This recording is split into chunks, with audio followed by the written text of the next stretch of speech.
انك تتجوزي راجل ابن حلال وابن اصول ويتقي ربنا فيكي، دي بالدنيا وما فيها، وده نوع من انواع رضا ربنا عليكي. الناس كلها بتتجوز، بس مش كلهم بيتجوزوا واحد ابن حلال وابن اصول. على فكرة ده ملوش علاقة ان كان جواز حب او جواز صالونات، دي حاجة في طبع الراجل نفسه.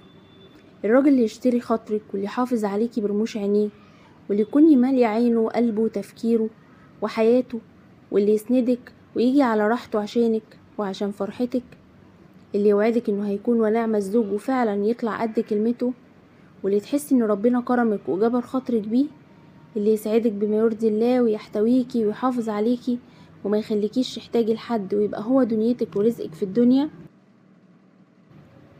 الراجل ده موجود ومش بيجي بشطارتك، الراجل ده رزق من ربنا، مش بيجي غير بكرم ربنا وانك تدعي انه يرزقك بواحد ابن حلال.